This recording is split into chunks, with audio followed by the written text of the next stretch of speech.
sama seperti yang disampaikan pada Fatwa Ekonomi Syariah, maka nanti insya Allah melalui grup besar akan berikan silabus atau urutan perkuliahan kita ya.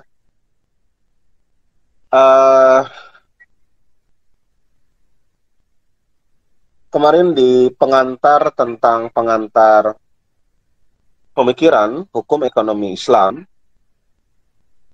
kita akan coba berikan taukid ya, penguat tentang arah perkuliahan dari materi sejarah pemikiran ekonomi Islam.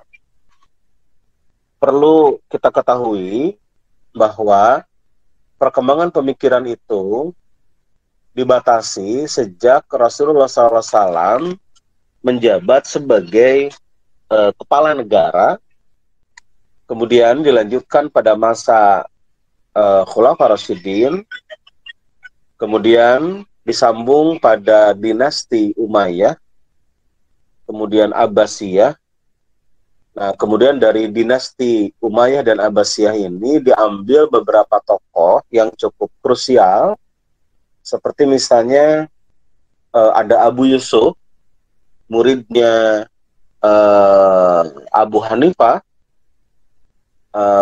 yang kita kenal dengan mazhab Hanafi, gitu. Dia yang kemudian membuat kitab yang dikenal dengan Al-Kharaj, kitab tentang tentang pajak, gitu kan.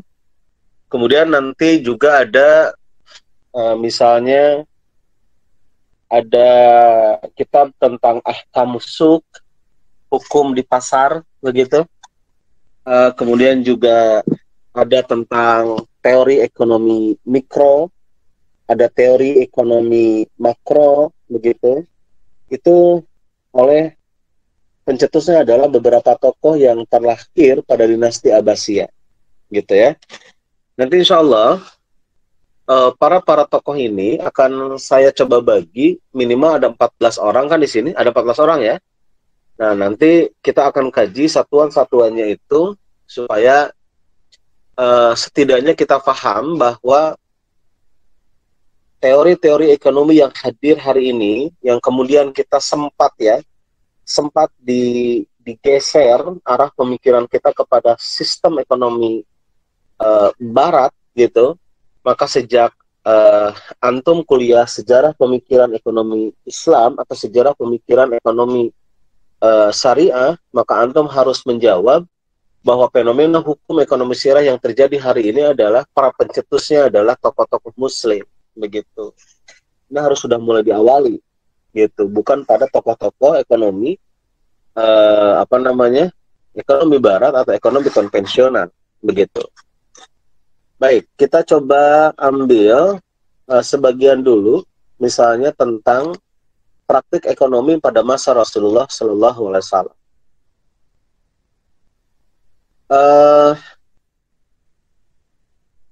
Kaitan dengan praktek ekonomi pada masa Rasulullah, maka kita tidak bisa meninggalkan sejarah tentang pra-kenabian sebelum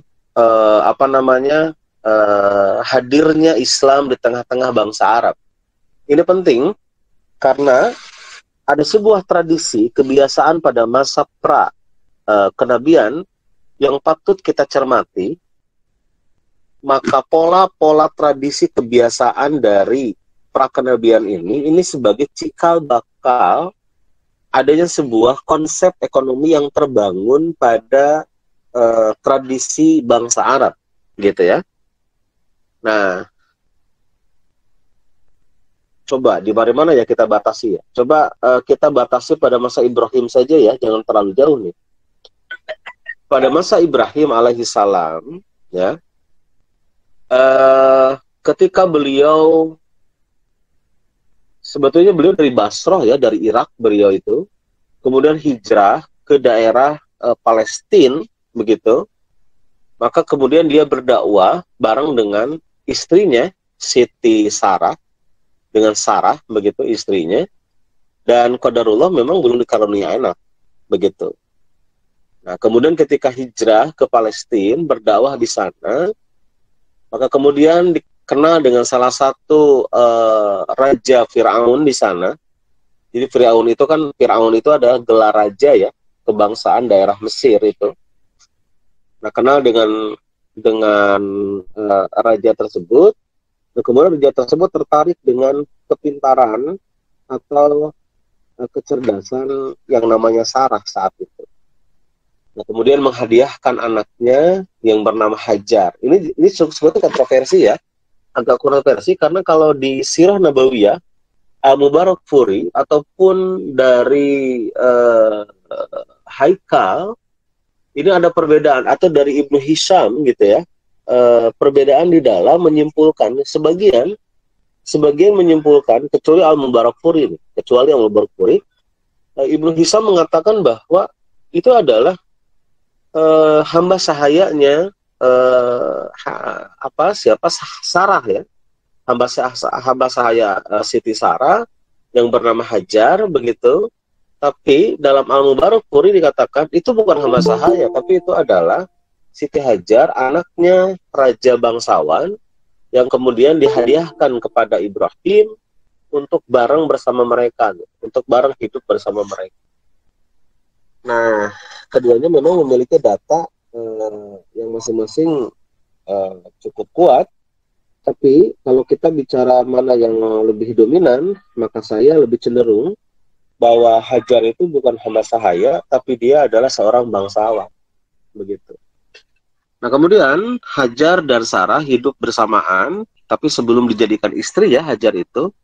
Nah, Ibrahim kemudian selalu khawatir karena tidak pernah terbayangkan di usia 80 tahun mendapatkan anak, begitu. Nah, kemudian ketika Ibrahim alaihissalam berdoa kepada Allah, seperti misalnya kalimat Rabbi habli minas sholihin, ya Allah berikan turunan kepadaku anak-anak yang, atau turunan-turunan yang soleh. Kemudian mempertanyakan apakah mungkin kami bisa punya anak sedangkan istri saya mandul. Mandul ini menunjukkan bahwa istrinya memang tidak bisa punya anak, begitu. Maka Siti Sarah kemudian memberikan keleluasaan kepada Ibrahim untuk menikahi Hajar.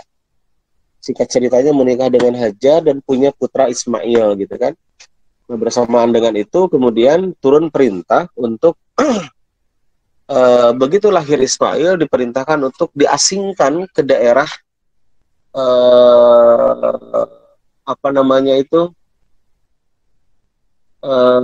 Jazirah Arab, ya, Jazirah Arab. Nah, dan ternyata jarak dari Jazirah Arab ke Palestina itu cukup lumayan luar biasa jauh ya. Karena perjalanan itu bisa berbulan-bulan dari Palestina ke Jazirah Arab. Nah, kenapa sampai diasingkan ke situ? Karena ini adalah perintah Allah. Jadi diasingkan ke daerah tempat yang disebut dengan lembah ya. Lembah gitu, satu lembah, dan itu disebutnya itu adalah lembah Bakah disebutnya. Lembah Bakah itu kenapa? Karena Bakah itu adalah dari kalimat Bakah ya beki, menangis gitu. Pertama menangis karena memang tandus, tidak ada kehidupan di sana, tidak ada air. Kan cirinya tidak ada kehidupan itu kalau tidak ada air ya. Kemudian yang keduanya, ketika Ismail dengan Hajar diasingkan ke sana, mereka sempat bertanya, kenapa kita ke sini begitu. Kemudian Ibrahim menjawab, ini adalah perintah Allah. Anda lihat dalam surat Ibrahim ya. Rabbana inni askantu min dzurriyyati biwadin ghairi dzi zar'in inda baitikal muharram. Isi dari sini adalah bahwa Ibrahim menyerahkan kepada Allah sesuai dengan perintahnya, menempatkan mereka di Baitul Haram. Dan ternyata lembah Bakah itu yang kemudian sekarang dikenal dengan istilah Mekah, itu memang posisinya di lembah, gitu kan? Dan kami, kata Ibrahim, menyimpan di sana sesuai dengan perintah, gitu. Nah, maka Ibrahim menyerahkan segala urusannya kepada Allah Subhanahu Wa Taala, gitu. Jadi kata Ibrahim, liqimas shalah, gitu, dan kesananya itu adalah la'allakum yashkurun, supaya memang mereka ini bersyukur kepada Allah dari setiap apa yang pernah Allah anugerahkan kepada mereka, dari rezeki yang Allah anugerahkan kepada mereka. Nah, oke, singkat ceritanya, kita coba cepat dulu nih. Ismail sudah beranjak dewasa. Bayangkan Ibrahim ini menengok Ismail ini itu 4 kali, ya, 4 kali. Dari 4 kali ini, 2 kali tidak ketemu dengan Ismail, 2 kali ketemu.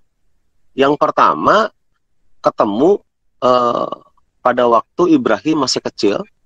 Yang kedua ketemu di usia remaja, Ibrahim mau menyembelih Ismail. Yang ketiga tidak ketemu ya, ketika Ismail sekarang sudah bersamaan dengan para khalifah yang terbiasa melakukan perjalanan untuk berdagang. Jadi Ismail itu sudah melakukan perjalanan dagang, karena memang di lembah itu ketika terpancar air dari Zam-Zam itu, ada beberapa kabilah-kabilah yang melewati lembah dan memohon izin untuk menetap di sana. Sehingga banyak sekali para pendatang yang hadir di lembah itu, sehingga diaturlah oleh Ismail orang-orang yang tinggal di sana. Dan ternyata ada kebiasaan, pola dari kebiasaan kabilah ini adalah berdagang selama bertahun-tahun. Jadi misalnya 2 tahun berdagang, nanti kembali lagi ke kampung halaman, begitu. Jadi ini sudah dilakukan oleh Ismail alaihissalam. Begitu, sampai kemudian Ismail dewasa, ketemu lagi, kemudian membangun Ka'bah di sana. Ya, membangun Ka'bah di sana bersamaan dengan Ibrahim setelah Ismail dewasa, dan menyatakan menetap di Mekah, melanjutkan risalah Ibrahim bersama anak-anaknya. Namun sayangnya memang dari turunan Ismail tidak ada nabi, gitu. Nabi itu jalurnya adalah dari Siti Sarah yang tidak lama lahiran setelah Ismail, gitu. Jadi lahirnya justru dari jalur Siti Sarah. Pertama kali lahir adalah Ishak, diangkat menjadi nabi. Ishak punya anak bernama Yakub, diangkat menjadi nabi. Yakub punya anak 12, salah satunya di sana ada Yusuf, diangkat menjadi nabi. Dan dari 12 ini turun-temurun ada Nabi Musa di sana, Nabi Harun, gitu kan. Bahkan nabi-nabi seterusnya sampai dengan Nabi Isa alaihissalam. Jadi memang dari turunan Siti Sarah ini cukup banyak nabi, sehingga muncul di sana kan ada istilah kelompok Bani Israel pada masa Nabi Musa dan kelompok Nasrani yang dipelopori oleh Nabi Isa alaihissalam. Sedangkan Ismail ya sampai dengan keturunannya itu praktek ekonominya itu adalah dengan cara berdagang, sehingga wajar kalau kemudian generasi yang lahir dari sambungan Hashim, kemudian juga Abdul Muthalib dan Abu Thalib yang ke bawahnya generasi berikutnya, itu mata pencaharian mereka itu adalah berdagang, karena memang di Mekah ini bukan tempat yang bisa dilakukan bertani, tidak. Justru bertani ini lebih banyak dilakukan oleh Yasrib saat itu. Yasrib itu nama dulu, sekarang namanya Madinah, begitu. Itu lebih banyak dilakukan oleh kelompok Madinah, bertani itu. Nah, maka kita ambil kesimpulan, karena pola perdagangan ini sudah cukup mengakar dari zaman dulu, maka wajar kalau kemudian Nabi Shallallahu Alaihi Wasallam melakukan perdagangan. Bahkan tidak hanya itu, ada satu kelompok yang bernama Arab kampung ya disebutnya itu, Arab Baduy. Itu mereka kebiasaannya adalah mengembala kambing, dan mereka selalu tidak menetap, begitu, selalu berpindah-pindah. Dan kebiasaan mereka mereka tidak pernah melakukan transaksi jual beli kalau tidak terpaksa, begitu. Mereka tidak pernah melakukan transaksi perdagangan kalau tidak terpaksa, karena mereka ketika melakukan penggembalaan, begitu, itu mereka untuk mereka sendiri, gitu kan. Baju diambil dari bulu domba untuk menjadi baju yang biasa mereka pakai. Kemudian juga makan, ngambilnya dari daging domba, begitu. Untuk minumnya ngambil dari susu domba, begitu ya. Ini kebiasaan mereka, dan kalau mereka ingin makan gandum, mereka tinggal menukar saja domba yang mereka miliki, gitu, secara barter ya, jual belinya secara barter. Jadi mereka tidak pernah memperkaya dengan mengumpulkan barang, tapi justru mereka ketika menginginkan sesuatu, yaitu dengan cara menukar barang miliknya. Kita kenal dengan istilah, dulu ada istilah sufi, kelompok sufi yang kemudian melahirkan ajaran tasawuf. Itu salah satunya adalah dari komunitas Arab Baduy, karena banyak orang yang juhud di sana dikenal dengan istilah sufi itu karena memang mereka memakai baju dari bahan kulit kambing, begitu, kulit domba, gitu ya. Baik, kita lanjutkan. Maka prinsip perdagangan menjadi sesuatu yang absolut dilakukan oleh masyarakat Mekah saat itu. Dan Nabi SAW termasuk salah satu pelaku bisnis perdagangan.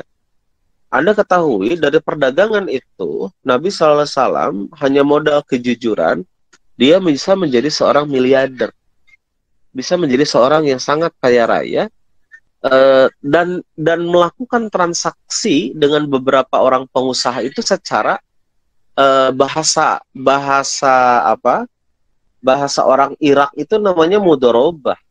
Tapi kalau bahasa Kufah begitu, bahasa Hijaz itu bangsa Arab, kalau Kufah bangsa Irak, bahasa Hijaz itu adalah muqorodoh begitu, atau yang disebut dengan kirod disebutnya itu.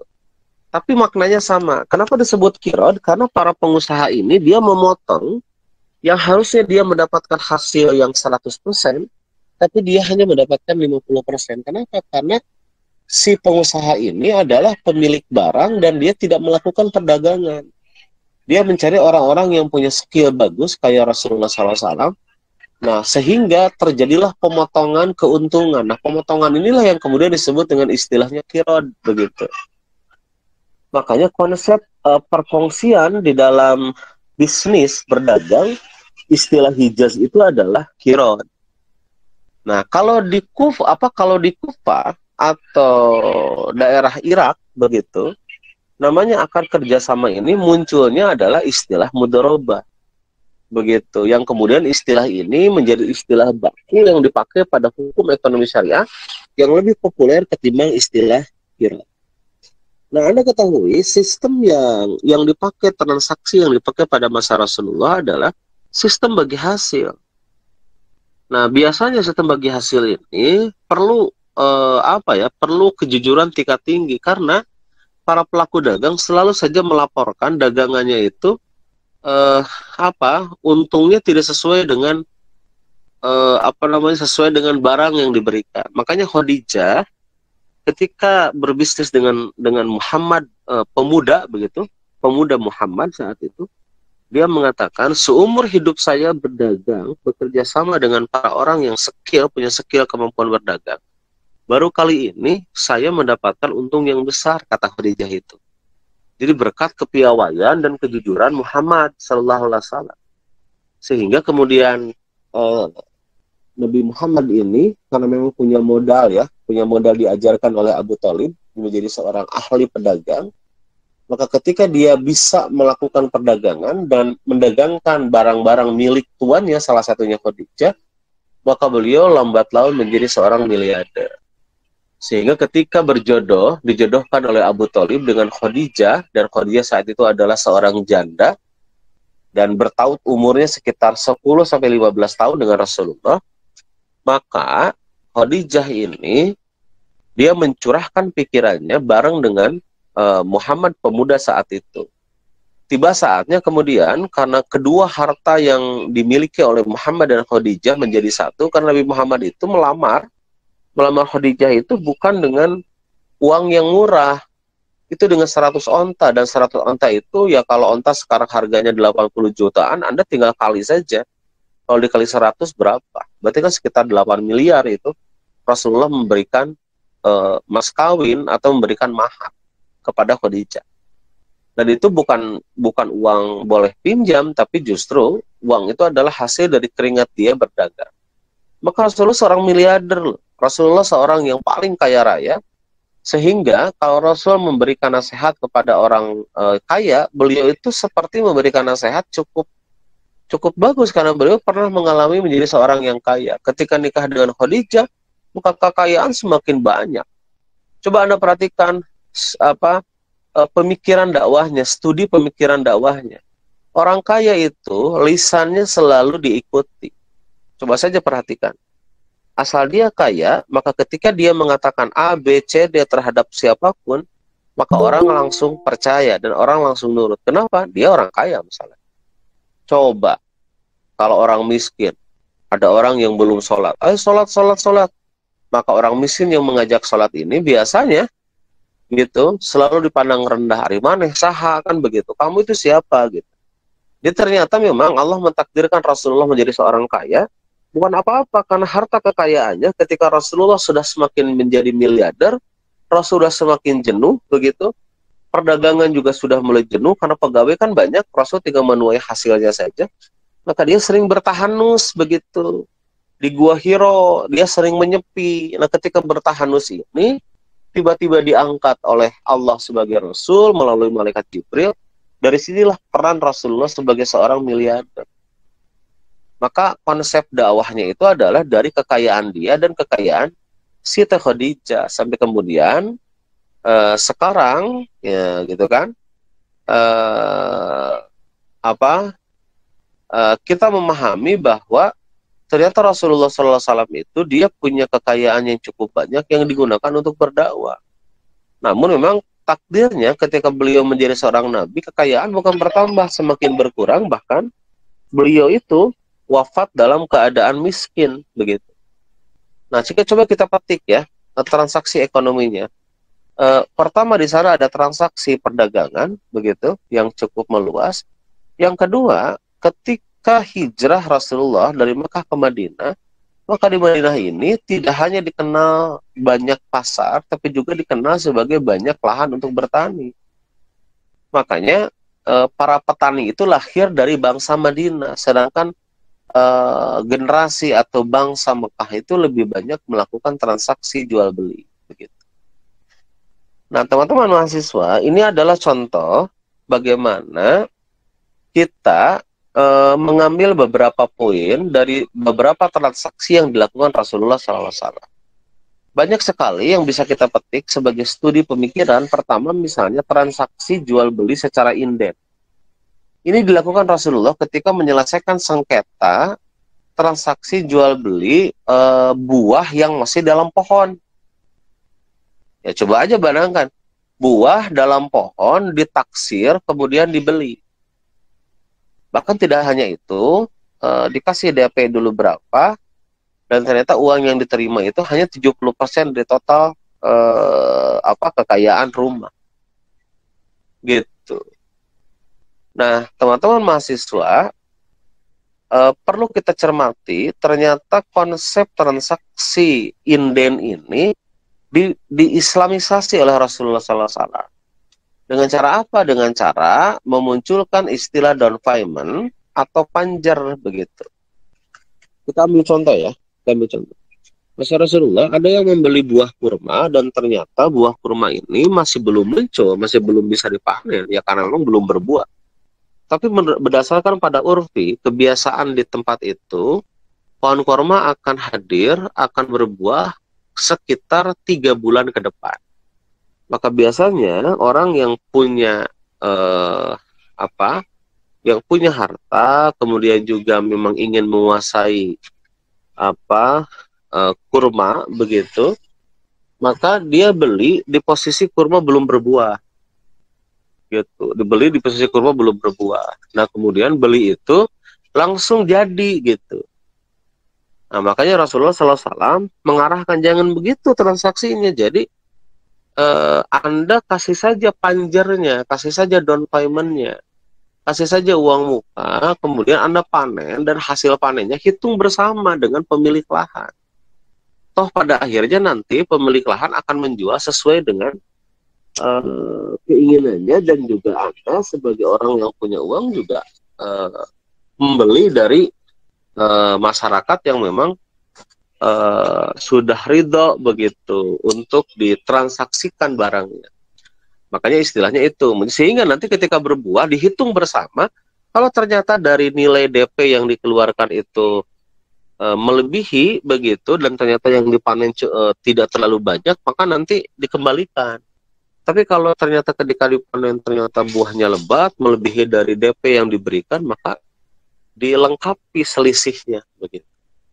Nah, itu kan produk salam, atau kemudian sebagian dalam Kitabul Gumarom disebutnya salaf begitu. Ini adalah transaksi jual beli secara inden gitu. Ini adalah pemikiran pada masa Rasulullah yang kemudian ini diadaptasi oleh kita menjadi sebuah transaksi yang bisa diimplementasikan kepada transaksi pembelian barang yang tidak ada di tempat. Misalnya Anda beli motor NMAX begitu, Yamaha, Anda sudah memberikan DP-nya, tapi barangnya tidak ada, harus inden. Nah, ini adalah konsep pembelian salam. Terus bagaimana pada masa Rasulullah juga terjadi transaksi kerjasama antara si pelaku usaha yang punya skill dengan yang punya dana. Nah, yang punya dana ini biasanya disebut Ra'sul Mal atau Sohibul Mal, dan mereka yang melakukan usaha disebut dengan mudharib. Nah, ini sudah terjadi pada masa itu. Dan kemudian model kerjasama perdagangan perkongsian ini diadaptasi oleh kita dan sekarang juga masih berlangsung. Nah, teman-teman mahasiswa, itu pada masa Rasulullah kan, gitu. Pada masa Rasulullah, kemudian belum kita bedah bagaimana di pasar, transaksi di pasar seperti apa. Nanti kan di pasar itu yang menentukan harga pasar siapa, gitu kan? Tidak boleh melakukan ikhtikar, penimbunan begitu. Sengaja barang ditimbun, ketika barang berkurang, kemudian dia keluarkan barang dengan harga yang cukup mahal. Ini kan ikhtikar akan mengganggu sirkulasi keamanan nilai barang dari setiap produk yang dijual. Ini kan bahaya. Atau misalnya secara dumping harga. Jadi untuk mengumpulkan massa supaya banyak membeli, maka dia mendumping harga. Harusnya harga beras misalnya di angka 10.000, dia sengaja dibikin rugi saja 5.000 supaya banyak pembeli. Ini juga terkait dengan hukum pasar, sehingga wajar pada generasi berikutnya setelah Abu Yusuf ada istilah atau kitab yang bernama Ahkamus Suq, disebutnya itu hukum tentang pasar. Atau misalnya Asy-Syatibi membuat kitab Al-Amwal begitu. Kitab Al-Amwal itu kan kitab tentang harta. Di sana disinggung tentang istilah ekonomi mikro gitu kan. Juga kemudian generasi berikutnya dikenal dengan istilah ekonomi makro. Nah, teman-teman mahasiswa, ini contoh yang saya berikan pada masa Rasulullah SAW atau pra kenabian, sebelum Rasulullah hadir. Nah, insya Allah nanti di pertemuan berikutnya atau sebelum pertemuan berikutnya di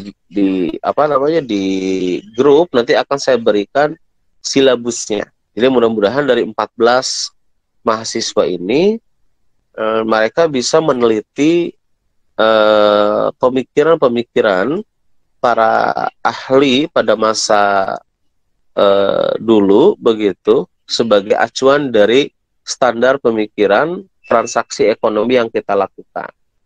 Nah, mudah-mudahan saja mahasiswa juga terinspirasi, karena ketika mengkaji seorang tokoh itu masuk pada studi analisis pemikiran namanya.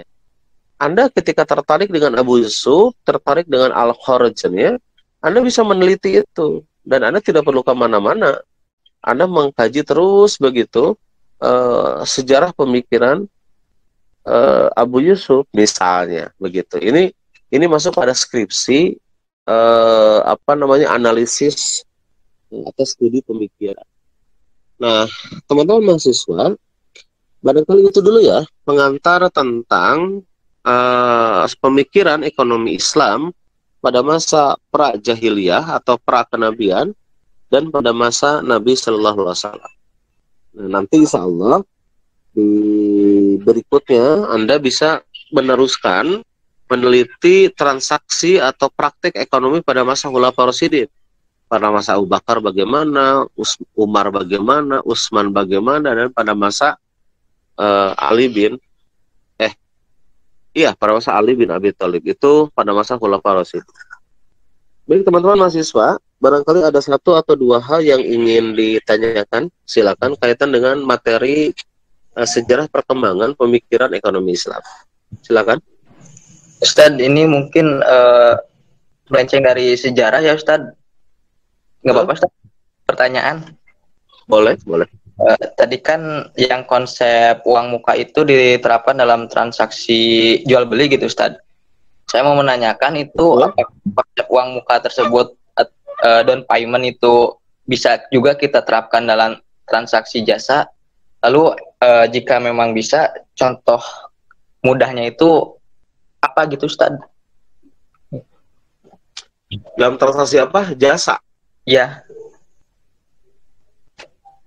Transaksi jasa kayak apa? Ini ya, apa namanya? Gojek begitu ya?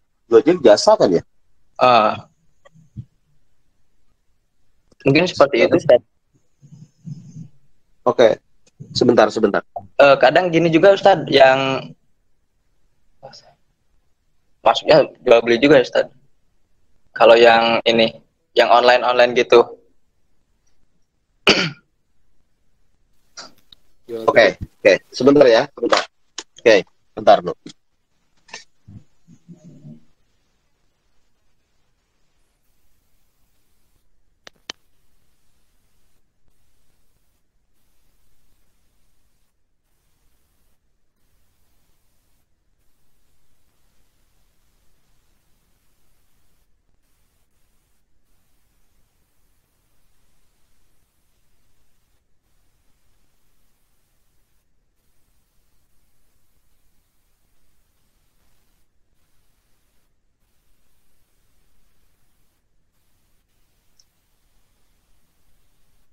Baik.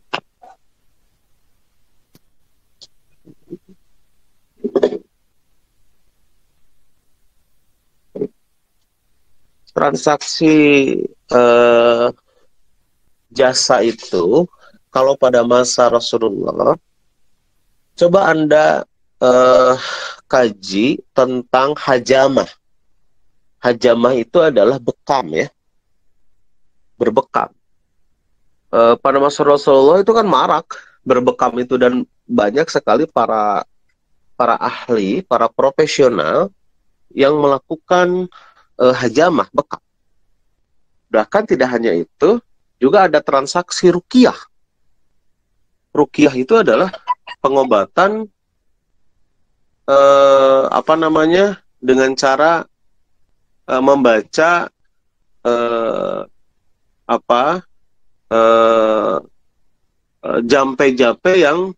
jampi-jampi yang dianggap memiliki nilai atau memiliki power, istilahnya begitu, memiliki kekuatan. Nah, terlepas dari mistik atau tidak. Termasuk juga, Anda tahu kan, peperangan pada masa Rasulullah cukup hebat. Otomatis, tidak mungkin dong peperangan pedang bikin sendiri-sendiri. Pedang itu seragam, dan pasti ada profesional yang membuat itu. Nah, orang yang ahli pandai besi, gitu kan, hajamah, ruqyah, itu semua transaksinya adalah jasa. Gitu. Itu transaksi jasa. Ya. Jadi, inspirasi pemikiran tentang jual beli jasa ini ada juga pada masa Rasulullah, kemudian melahirkan ada istilah akad ijaroh namanya. Begitu. Ya. Oke, silakan teman-teman yang lain.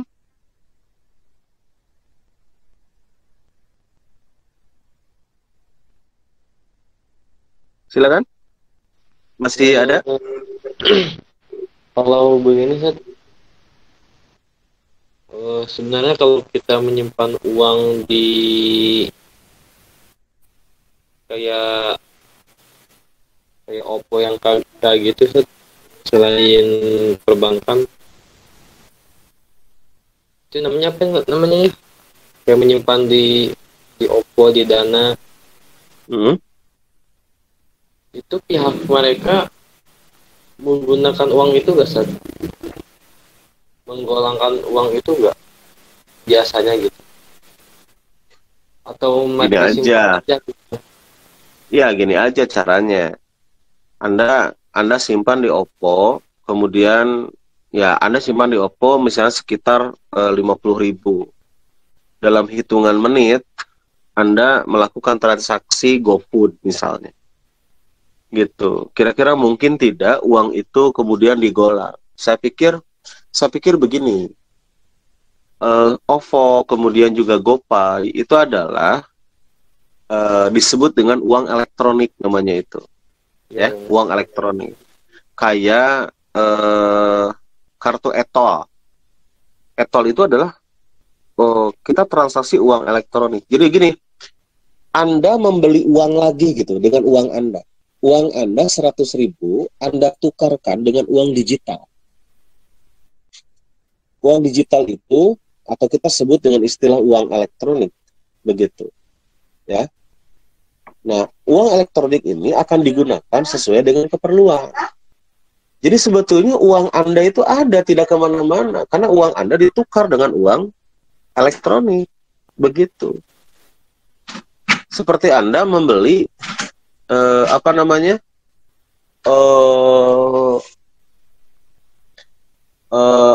kartu etol, kemudian Anda gunakan perjalanan, masuk tol, Anda bayar tol, begitu sesuai dengan uang yang Anda tukarkan, maka sebetulnya tidak ada istilah apakah uang dipakai oleh mereka atau tidak. Uang Anda ditukar dengan uang elektronik seperti kita menukar dolar dengan rupiah begitu, atau rupiah dengan real begitu. Ya. Kayak begitu, gitu. Nah, ketika di Oppo atau di GoPay, itu kan uang tidak bisa dicairkan karena Anda sudah membeli uang elektronik. Sehingga uang Anda itu yang ada di sana itu bukan uang kertas atau uang koin yang Anda miliki, tapi uang digital, uang elektronik. Gitu. Anda paham nggak? Paham nggak alurnya? Paham, paham. Oke. Jadi ketika Anda transaksi dengan GoPay, apakah begitu Anda nyimpan hari ini, gitu kan, uang 100.000 digunakan mau kapan saja, terserah Anda? Nggak, jangan berpikir uang kita digunakan atau tidak. Ya uang kita mah sudah nggak ada, kan kita sudah beli uang digital. Uang elektronik begitu. Sudah ditukar begitu. Ya kayak begini, kalau lebaran nih, lebaran kan ada uang bagus tuh ya dari BI yang sudah disebarkan ke beberapa perbankan. Anda datang ke muamalat, Anda tukar tuh 200.000 dengan uang 2.000-an. Ya kayak begitu saja. Uang Anda kan sudah nggak ada. Anda kasih 200.000, uang Anda sudah nggak ada, Anda dapat uang 2.000-an sebanyak 200.000. Gitu. Uang Anda yang 200.000, yang 2 lembar kemana? Ya sudah nggak ada, ditukar kan. Nah, GoPay dengan Oppo sama, hanya bentuknya uangnya uang digital, uang elektronik. Gitu. Jadi kalau di luar sana ada yang ribut, ini cena riba gitu kan, ini goror. Kemudian ini juga uangnya dipakai oleh mereka, ini akadnya tidak jelas, dan lain sebagainya. Akad yang digunakan dalam Oppo ataupun juga GoPay itu bisa masuk pada sorof, bisa masuk pada akad sorof, menukar gitu. Adapun kemudian ternyata ada perbedaan harga ketika membeli dengan GoPay atau dengan tunai, ya terserah pedagang lah. Kalau yang dagang nentuin begitu, ya kita pembeli setuju atau tidak. Kalau setuju ya beli, kalau tidak setuju ya enggak. Ya kayak Anda, misalnya Anda jualan. Ketika ada yang bayar dari deposit yang disimpan dari pedagang dan harganya lebih murah, atau mungkin misalnya Anda sebagai member, Anda mendapatkan diskon yang lebih besar ketimbang Anda bukan member gitu.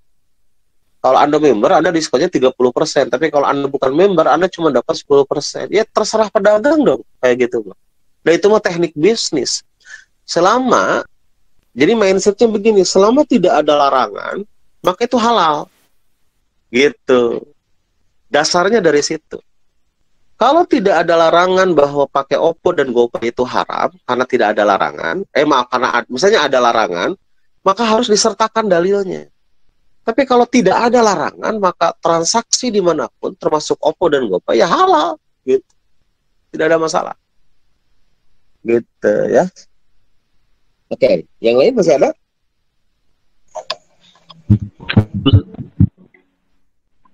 Silakan Muhammad. Kalau misalnya kita mau nabung emas di Pegadaian digital itu gimana, Ustaz? Itu kan sistemnya setelah kita mau misalnya sehari 5.000 berapa nyampe sebanyaknya itu gimana, Ustaz? Nanti misalnya kalau udah satu uangnya sudah mencapai 1 gram baru bisa diambil uangnya ataupun Oh, tabungan emas ya? Pegadaian ya? Nah, kalau tabungan emas di Pegadaian, ini kemarin ada yang dari mahasiswa STIES ya, itu mereka meneliti tentang produk tabungan di Pegadaian. Sebetulnya Anda ini sedang menukarkan rupiah Anda dengan emas. Ya. Anda sedang menukarkan rupiah Anda dengan emas. Jadi kalau Anda di Pegadaian kemudian memberikan uang, taruhlah 300.000, maka 300.000 itu akan dikonversi kira-kira berapa gram layak dapatnya itu.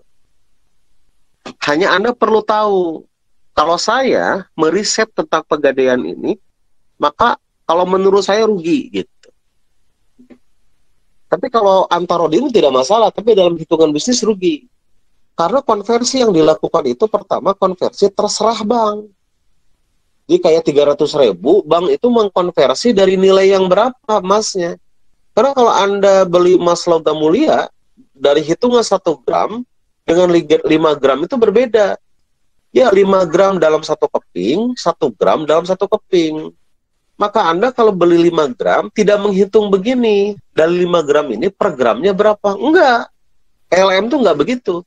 Jadi LM itu kalau Anda beli 10 gram, 5 gram dalam 1 keping, maka Anda menghitungnya itu per 5 gram berapa harganya, per 10 gram berapa harganya, bukan per gram. Nah makanya ketika dikonversi, coba Anda bandingkan saja, 1 gram LM itu jatuhnya lebih mahal, ya, jatuhnya lebih mahal ketimbang Anda beli 5 gram. Jadi kalau Anda beli 5 gram langsung, bukan kepingan 1 gram 1 gram, itu jatuhnya lebih murah ketimbang Anda beli 1 gram 1 gram. Jadi ketika Anda ke Pegadaian nabung emas, maka mengkonversi dari rupiah ke emas itu terserah Pegadaian gitu. Makanya ketika Anda misalnya uang emas Anda sudah cukup banyak, ketika Anda mau ngambil bukan dalam bentuk uang tapi dalam bentuk emas, biasanya mungkin emasnya sudah 10 gram, maka mereka akan membuat emas 10 gram, tapi bandingkan berapa uang yang sudah Anda setorkan ke sana. Nah, kalau saya sih agak tertarik sebetulnya meriset ini, tapi kalau dalam hitungan bisnis sebetulnya bermasalah gitu. Kalau menurut saya rugi gitu loh. Masalahnya rugi. Jatuhnya rugi kalau menurut saya. Coba saja Anda hitung. Rugi ke pihak Pegadaian. Pihak kita lah. Oh, kita yang nambung lah. Ya iya. Kalau pihak Pegadaian mah kayak gini, misal gini, Anda ngasih 300.000 ke Pegadaian. Pegadaian kan mengkonversi tuh 300.000 ke emas. Pertanyaannya, Pegadaian itu mengkonversi 300.000 ke emas itu dari nilai berapa? Kan begitu per gramnya. Gitu. Kalau mereka mengkonversi dari per gram, jatuhnya lebih mahal karena 1 gram itu ya LM itu bisa 900.000 sampai 1 juta. Tapi kalau Anda beli 5 gram langsung dalam 1 keping, jatuhnya cuma 800 ribuan 1 gramnya. Anda beli yang 10 gram, jatuh per gramnya lebih murah. Jadi konversinya gitu. Terserah mereka ya. Kalau yang konversinya terserah mereka, tapi ketika misalnya kita sepakat dengan model itu, ya Antarodin tidak ada masalah. Dan tidak ada masalah gitu kan, terserah pedagang itu, yang penting sepakat gak kita sebagai pembeli. Kalau sepakat, oke, berarti halal, tidak ada masalah. Murah mahal itu bukan ciri khas dari ekonomi syariah. Murah mahal itu adalah bagian dari konsep dalam berbisnis. Jangan begini, tiba-tiba ekonomi syariah harus murah, enggak gitulah, masa. Jadi murah mahal itu bukan indikasi ekonomi syariah, murah mahal itu indikasi bisnis itu mah. Gitu. Seperti itu. Kalau menurut Ustadz itu setuju gak saat itu emas bendari bawi Ustadz? emas apa? Benda ribawi gitu. Anda setuju nggak emas benda ribawi? Yang al-dhahabu bidhahabi wabi'u mithal bimithal. Oke, ad-dhahab bidhahab, al-fiddah bil fiddah, itu kan dalilnya itu. Ya, menurut Ustaz saya setuju, Ustaz. Atau gimana? Begini. Kita harus paham ketika mendudukkan sebuah dalil, maka yang harus kita paham adalah bagaimana ilat ataupun dilalah yang menunjukkan pada satu makna yang mendekati pada kebenaran. Ketika bicara tentang emas, maka pertanyaan saya begini. Emas hari ini, emas apapun ya, baik LM ataupun yang dipakai, itu kategorinya alat tukar atau perhiasan? Perhiasan. Sepakati dulu nih, perhiasan atau alat tukar? Kalau sekarang perhiasan. Oke, zaman dulu emas itu alat tukar. Zaman dulu emas itu alat tukar. Sehingga Rasul mengatakan, ad-dhahab bidhahab, al-fiddah bil fiddah, gitu kan, perak dengan perak, emas dengan perak. Itu tidak boleh ada kelebihan. Karena kalau beli jatuhnya kepada riba. Kayak begini, Anda menukarkan 100.000 kepada teman Anda hanya memberikan 95.000. Kata dia, yang 5.000 itu adalah uang jasa dari tukar menukar uang. Itu kan uang yang kita berikan jatuhnya jadi riba. Karena uang sebagai alat tukar dan bukan sebagai komoditas, alat tukar. Karena alat tukar itu tidak boleh ada kelebihan. Kalau kelebihan jatuhnya kepada riba. Nah, ketika dulu bangsa Quraisy sering berdagang ke daerah Romawi, bangsa Quraisy juga sering berdagang ke daerah Persia. Lihat surat Al-Quraisy. Al-Quraisy itu adalah menceritakan perjalanan dagang orang-orang Quraisy pada musim dingin, musim panas. Musim dingin mereka ke Persia, musim panas mereka ke Romawi. Dan ternyata di sana itu kalau bertransaksi jual beli itu pakai alat tukar. Jadi misalnya mau beli gandum dari orang Quraisy itu dengan emas mereka itu. Kalau ke Persia mereka membeli gandum itu dengan perak. Nah, ketika pola kebiasaan ini diambil sebagai pola yang modern, maka muncullah istilah dinar dan dirham. Jadi dinar dirham itu bukan produk orang Islam. Dinar itu produk Romawi. Dirham itu produk Persia. Tapi kemudian diadopsi oleh Rasulullah, diislamisasi dengan mencetak koin-koin dinar dengan lafadznya lafadz Islam, itu sebagai bagian dari transaksi duniawi dan tidak ada masalah. Jadi Rasul juga memakai dinar dirham itu adalah kiblatnya ke Romawi dan Persia karena sudah dijadikan kebiasaan di kita, di bangsa Arab. Nah, karena dinar itu adalah emas, maka Rasul mengatakan ketika alat tukar ini ditukarkan dan ternyata ada nilai kelebihan, misalnya 1 dinar ditukar dengan 1 dinar setengah. Atau Anda pinjam 10 dinar tapi harus bayar 11 dinar. Nah, itu kata Rasulullah riba namanya. Makanya Rasul mengatakan emas sebagai barang dari ribawi. Ya, karena alat tukar dijadikan sebagai komoditi. Itu kan tidak boleh. Nah, ketika emas ini berpindah menjadi kirtos itu adalah sejenis uang yang diambil dari bahan kertas, gitu. Karena dikhawatirkan kalau transaksi dengan emas ini emas semakin berkurang, gitu, ya. Maka emas berubah yang asalnya alat tukar menjadi perhiasan sehingga ad-dhahab bidhahab al-fiddah bil fiddah itu ilatnya hilang. Jadi kenapa haram? Karena ilatnya sebagai alat tukar. Sekarang alat tukarnya hilang. Maka konsep ad-dhahab bidhahab al-fiddah bil fiddah itu tidak bisa diberlakukan.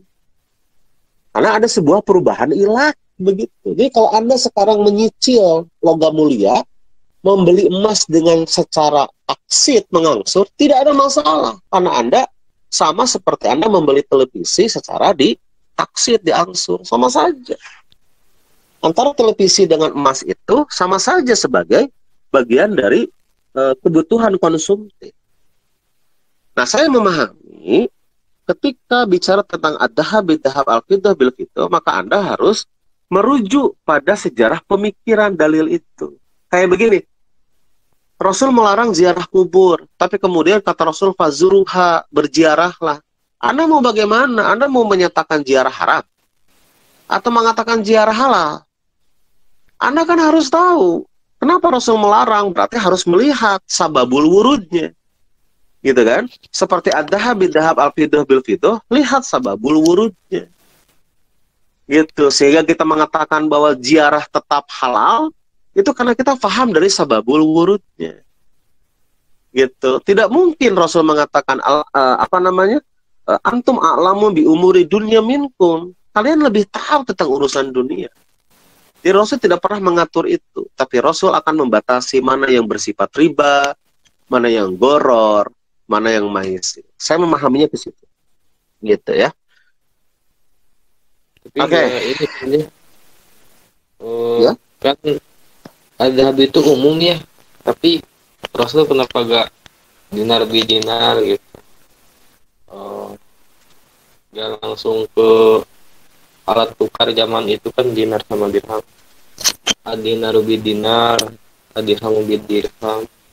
Gak langsung. Itu kan kalau adhab itu kan bersifat umum ya. Karena kan begini. Ya maksudnya menjadi agak bingung gitu. Enggak usah bingung. Begini, Anda pahaminya begini. Concern dari dinar dan dirham itu adalah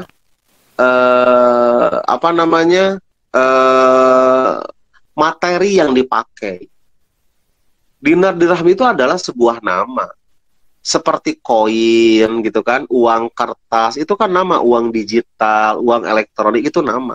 Materinya apa? Materinya emas dinar itu. Dan perak juga materinya perak. Perak itu adalah materi dari dirham. Karena ini secara tidak langsung menunjukkan bahwa Rasulullah itu tidak pernah menggunakan produk dinar dirham kalau tidak terpengaruh oleh budaya Romawi dan Persia. Oh ya, teman-teman mahasiswa, mohon maaf nih, saya baterainya tinggal 8% ya. Kalau keburu saya tutup, tapi kalau tidak keburu, mohon maaf nih, baterai saya 8% nih. Baik, Ustaz. Siap. Baik. Kembali kepada yang tadi, jadi konsentrasinya ke situ. Sekarang begini deh, kalau Anda mau paham tentang ad-dahab bid-dahab al-fidah bil-fidah, Anda bongkar sababul wurudnya. Ya, kemudian Anda hubungkan dengan tradisi masyarakat Arab pada saat itu transaksi seperti apa. Jadi kalau Rasul mengatakan emas dan perak begitu, berarti apa yang fokusnya kemana begitu. Nah, itu akan lebih fair begitu ya. Jadi ketika menentukan sebuah putusan dalil itu sumbernya dari dilalahnya. Gitu, dalil yang mengarahkan ke situ. Seperti itu. Sekarang pertanyaan saya ya, pertanyaan saya begini. Itu kan jadi riba fadl ya, kategorinya itu. Gandum kalau dipahami sebagai benda ribawi, mungkin tidak ada orang yang menukarkan gandum dengan gandum lagi dengan takaran yang sama.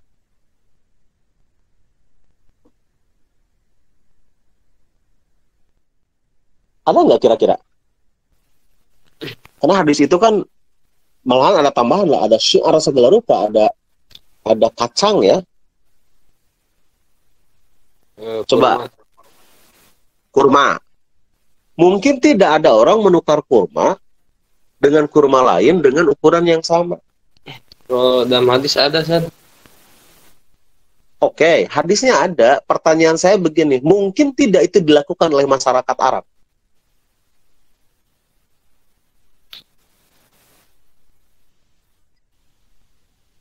Kayak Anda sekarang punya beras.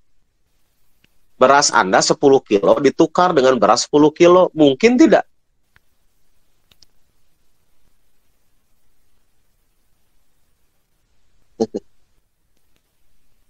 So, ada nggak orang yang menukarkan emas, ad-dahab bid-dahab, emas misalnya, kalau ada kelebihan, berarti riba. Ada nggak orang yang menukarkan emas 10 gram dengan emas lagi 10 gram?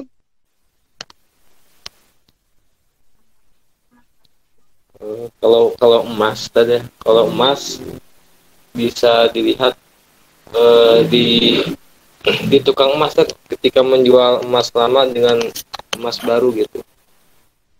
Bukan menjual emas dengan uang, itu mah udah beda. Bukan Emas Mas, dengan emas. iya, Sat. Dah hadisnya kan begitu. Kan biasanya kalau kalau emas kita lama kan ditukar dengan emas yang baru yang segram. Biasanya kan ada tambahan uang gitu. Nah, sekarang Ditukar begini. sama emas. Coba bedah dalilnya. Ad-dahab bidahab, emas dengan emas. Al-fiddah wal fiddah, perak. Gitu kan? Ketika dilebihkan maka riba, tapi ketika bertukar barang yang tidak sejenis, kata Rasul, terserah antum. Kan begitu dalilnya tuh. Kalau menukar yang sejenis, emas dengan emas, jangan dilebihkan, kata Rasul. Tapi kalau menukar emas dengan perak, terserah antum. Berapa takarannya? Menukar emas dengan gandum, terserah antum takarannya berapa. Kan begitu teteh dalilnya teh. Ya, Iya, Sat. betul nggak? Betul. Oke. Sekarang ada nggak orang yang menukar emas dengan nilai yang sama? Maksudnya dimengerti oleh akal tidak? Masuk akal atau tidak? Anda bawa 10 gram. Datang ke toko emas, ditukar lagi 10 gram.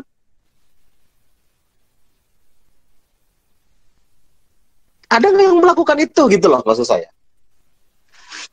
Kalaupun ada, apa maksudnya?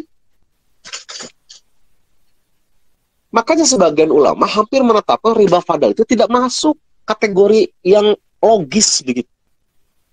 Masa ada sekarang gandum misalnya 10 kilo gandum ditukar dengan 10 kilo gandum.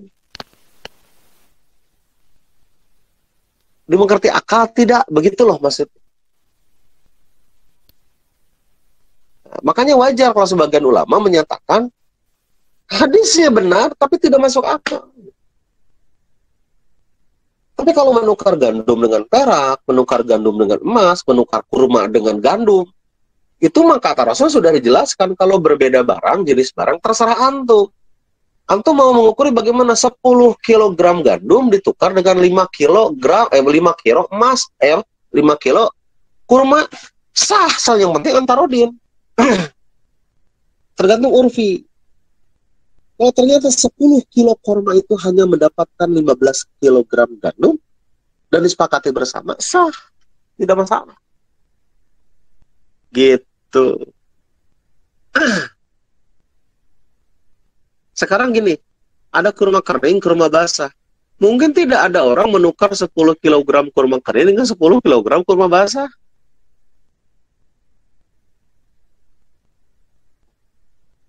Saya katakan bisa mungkin. Bisa mungkin karena ada orang yang membutuhkan kurma basah. Dan ada orang yang membutuhkan kurma kering. Tapi apakah 10 kilo kurma basah seimbang dengan 10 kg kurma kering? Berbeda. 10 kg kurma kering, volumenya lebih banyak ketimbang kurma basah. Bisa saja kurma basah 10 kilo, tapi kurma kering 8 kilo. Karena kan beda jenisnya walaupun sama-sama kurma. Nah, yang dimaksud Rasulullah tuh ke situ arahnya, gitu. Kenapa al-fiddah bil-fiddah, ad-dahab bid-dahab tidak boleh? Karena ada orang yang melakukan transaksi ribawi, menukarkan sesuatu barang gitu, ya, sesuatu barang dengan nilai dilebihkan. Anda pinjam gandum 10 kilo, tapi Anda harus bayar 11 kilo. Ini yang dilarang oleh Rasulullah. Karena pinjam-meminjam itu kategorinya adalah transaksi ta'awun, transaksi tolong-menolong. Bukan transaksi bersifat bisnis atau tijari. Jadi Rasul sedang memisahkan ini. Mana kelompok yang masuk pada kelompok tabaruk, dan mana kelompok tijari, kelompok yang bermotif sosial, ta'awun, tolong-menolong, dan mana kelompok yang bersifat bisnis, gitu. Oke ya, gitu ya. Ya, teman-teman yang lain, barangkali.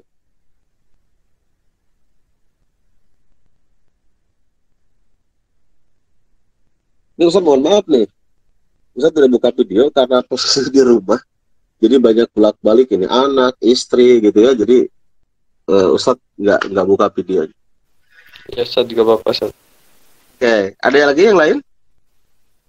Mungkin YSR, silabus. Ya, silabus Ustaz. Ya. Tentang Ya. materinya. Baik, nanti insya Allah ya, Ustadz akan kirim via grup ya. Insya Allah silabusnya kirim via grup nanti. Tolong Ilham dan teman-teman yang lain dari paparan judul yang Ustadz berikan, tema-tema judul yang diberikan, tolong dibagi. Jadi nanti masing-masing akan mengkaji tokoh-tokoh yang ada kaitan dengan pemikiran ekonomi syariah.